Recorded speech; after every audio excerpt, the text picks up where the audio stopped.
detail. Let me give way to the right honourable lady.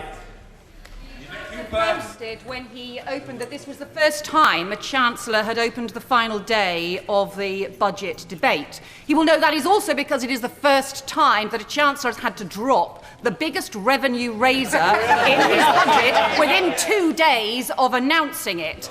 The Work and Pensions Secretary, who has just resigned, who he paid great tribute to, described his budget as deeply unfair, drifting in the wrong direction that will divide the country, not unite it. And he said all of those words after the Chancellor announced he was ditching the PIP cuts.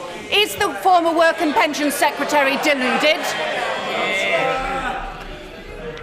Well, I'm glad she intervened because I've done a little research, and frankly, when she was the Chief Secretary to the Treasury, I wish we'd seen a few more revenue raisers in budgets, such as savings in welfare and savings in public expenditure. During the period she was the Chief Secretary, the deficit went from £76 billion a year to £154 billion a year. The measures that my right honourable friend and I have been taking over these last 6 years are to clear up the mess that she and her colleagues left in government. Mr. Speaker, let me make a little progress and then I will come back.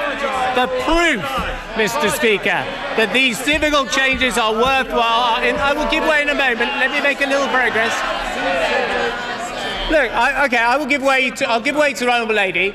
I've said when we've made a mistake, we've listened and learned and we drew the. When is she going to apologise and say she made mistakes and her colleagues made mistakes during that period in government, which is what we've been clearing up for the last 6 years?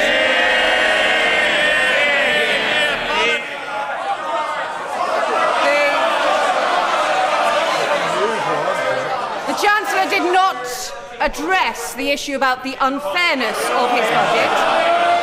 So will he address the issue of the revenue behind his budget? He has abandoned £4.4 billion in revenue raisers from his budget. Where is that money going to come from, or will he change the scorecard he set out?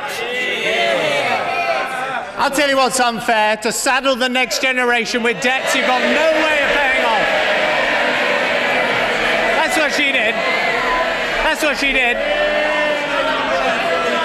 I will come on, Mr. Speaker, I will come on specifically to disability benefits, but let me tell you about fairness and what we've done over the last 6 years. We've taken the action that means 500,000 fewer children grow up in work-class households than did when she was at the Treasury.